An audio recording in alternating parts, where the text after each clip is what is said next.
অনুব্রত মণ্ডলের viral audio কাণ্ডের মাঝেই এবার বিস্ফোরক তৃণমূল সিউড়ি 2 নম্বর ব্লক সভাপতি নুরুল ইসলাম। তার এলাকার অঞ্চল সভাপতি রাজু মুখোপাধ্যায়কে প্রাণনাশের হুমকি দেওয়া হয়েছিল বোলপুর থেকে। মঙ্গলবার 3রা জুন সিউড়ি 2 নম্বর ব্লকের পুরন্দরপুরে সেখানে একটি সভা মঞ্চ থেকে এই বিস্ফোরক দাবি করেন তিনি। পাশাপাশি তিনি আরো বলেন যে বোলপুরে যেভাবে মাথা নিচু করতে বলা হয়েছিল আমি কিন্তু সেটা করিনি, তবে ধর্মের কল বাতাসে নড়ে। কি বলছেন নুরুল ইসলাম শোনাবো আপনাদের। রাজু মুখার্জিকে থ্রেট করে কি বলা হয়েছিল, কিরে রাজু সোজা লাইনে আসবি না জীবনটাকে বিলীন করে দিতে চাস? একদম হুবহু যে কথাগুলি বলা হয়েছিল, যে শব্দ ব্যবহার করেছে আমি সেটাই বলছি সবার সামনে। রাজু আত্মসমর্পণ করেনি, বলেছিল যে মানুষটার নেতৃত্বে আমি এইভাবে দীর্ঘদিন চলে আসছি, আমাদের ব্লকের সংগঠনটা এত ভালো, সেই জায়গায় একজন নেতা সেজে কি করে আমাদের মধ্যে বিভাজন তৈরি করতে পারে, আমরা অবাক হয়ে গেছিলাম সেদিন। এবং এটাই করেছে। সব মানুষ তো সমান হয় না, কারো মাথায় ভয় কাজ করে, কারো মাথায় লোভ কাজ করে।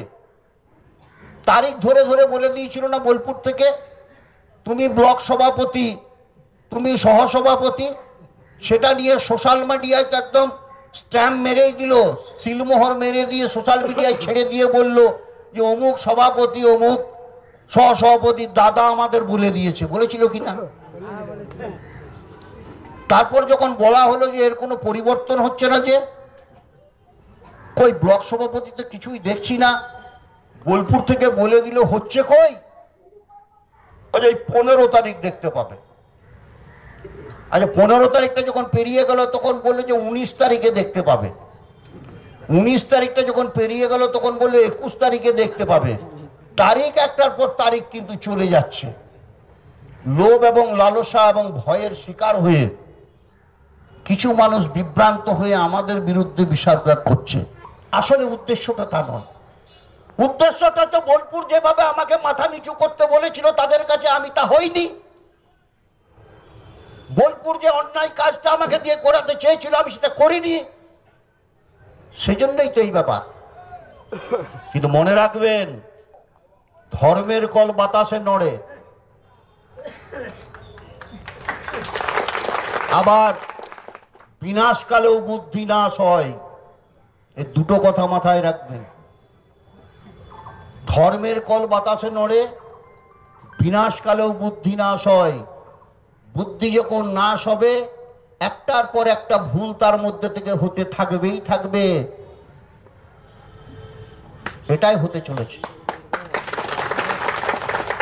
সেজন্য এভাবে সংগঠন নষ্ট করা যাবে না। উল্লেখ্য, সিউড়ি 2 নম্বর ব্লকে কেষ্ট কাজল অনুগামীদের মধ্যে দ্বন্দ্ব কিন্তু বেশ কয়েক মাস ধরেই রয়েছে। এর আগেও কাজল অনুগামী নুরুল ইসলাম একাধিকবার বোলপুর লবিকে আক্রমণ করেছেন।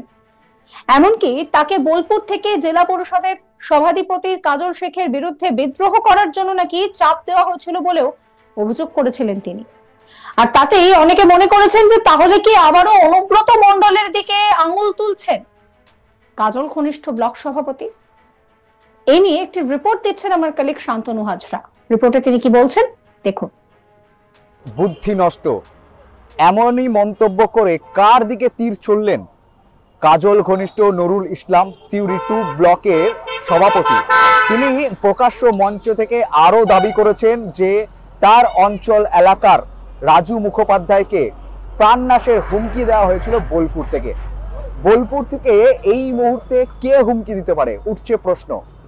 ভারতীয় জনতা পার্টি এই মুহূর্তে বীরভূমের সেরকম কোনো ক্ষমতা নেই বললেই চলে সেখানে, কারণ বোলপুর এবং যে বীরভূম জেলা রয়েছে, এই বীরভূম জেলার 11টি আসনের মধ্যে 10টি আসন কিন্তু তৃণমূলের দখলে। তৃণমূলের সংগঠনই চাঙ্গা, কিন্তু কিভাবে তৃণমূলের নেতাকে হুমকি দেওয়ার সাহস কার হলো? কার দিকে ইঙ্গিত ছুড়ে দিলেন কাজল ঘনিষ্ঠ নুরুল ইসলাম, সিউড়ি 2 এর ব্লকের সভাপতি? ইতিমধ্যে এই নিয়ে কিন্তু জল্পনা জুড়েইছে। দেখা যাচ্ছে যে বর্তমান পরিস্থিতিতে অনুব্রত মণ্ডল অসুস্থ, গৃহবন্দী, অডিও কাণ্ডের পর থেকে এখনো পর্যন্ত তিনি কিন্তু জামিন নেননি। আর এই যাকে অনুব্রতর জন্য কিন্তু দল অস্বস্তিতে পড়েছে। দলে অল ইন্ডিয়া তৃণমূলের কংগ্রেসের তরফ থেকে অনুব্রত মণ্ডলকে ক্ষমা চাওয়া জন্যও বলা হয়েছে। অনুব্রত মণ্ডল নিঃশর্তে ক্ষমাও চেয়েছেন, কিন্তু শেষমেশ কাজল ঘনিষ্ঠ নেতা এহেন মন্তব্য আরও রাজনৈতিক তোলপাড় শুরু করেছে। তিনি কিন্তু এ বিষয়ে বেশ কিছু মন্তব্য করেছেন, যা কিন্তু নাম না করেই অনুব্রত মণ্ডলের দিকে কিন্তু তীর ছুঁড়েছেন। এই মুহূর্তে দলের একেবারে অস্বস্তির পরিবেশ তৈরি হয়েছে বীরভূম জেলায়। আর সেই মরশুমে আবারও প্রকাশ্যে উঠে আসছে কাজল কেষ্টর দ্বন্দ্ব। কাজল কেষ্টর যে অনুগামীরা সিউড়িতে কয়েক মাস ধরেই কিন্তু অব্যাহত রয়েছে। বারবার প্রকাশ্য মঞ্চ থেকেই দেখা যাচ্ছে কাজল অনুগামীরা কখনো অনুব্রত মণ্ডলকে নাম না করে নিশানা করছে, অন্যদিকে অনুব্রতর অনুগামীরাও কিন্তু কাজল অনুগামীকে নাম না করে কটাক্ষ করছে। এই মুহূর্তে দেখা যাচ্ছে যে বীরভূম জেলায় রীতিমধ্যেই দেখা যাচ্ছে যে কাজল কেষ্টর দ্বন্দ্ব তা কিন্তু বহিঃপ্রকাশ পাচ্ছে। অন্যদিকে গৃহবন্দী অবস্থাতেই রয়েছেন অসুস্থ অনুব্রত, এখনো পর্যন্ত তিনি জামিন নেননি। অডিও কাণ্ডের পরিপ্রেক্ষিতে লাগাতার বিজেপির বিক্ষোভ, থানায় থানায় অভিযোগও দায়ের চলছে। একই সঙ্গে দেখা যাচ্ছে যে কাজল কেষ্টর দ্বন্দ্ব প্রকাশ্যে আসছে। অন্যদিকে শুভেন্দু অধিকারী এই অডিও লিক করেছে বীরভূমের জেলা পরিষদের সভাধিপতি কাজল শেখ নাম উল্লেখ করে তিনি কিন্তু একেবারে সাংবাদিক বৈঠক করেছেন। অন্যদিকে কাজল শেখ শুভেন্দু অধিকারীকে পাল্টা চ্যালেঞ্জ ছুড়ে দিয়েছেন। একেবারে বীরভূমে এই মুহূর্তে কাজল কেষ্টর দ্বন্দ্ব, অনুব্রতর অডিও কাণ্ডকে ঘিরে রাজনৈতিক মহল কিন্তু তোলপাড়। কাজল ঘনিষ্ঠ নুরুল ইসলাম কি বলছেন আরো একবার শোনাবো আপনাদের। রাজু মুখার্জিকে থ্রেট করে কি বলা হয়েছিল, কিরে রাজু সোজা লাইনে আসবি না জীবনটাকে বিলীন করে দিতে চাস? একদম হুবহু যে কথাগুলি বলা হয়েছিল, যে শব্দ ব্যবহার করেছে, আমি সেটাই বলছি সবার সামনে।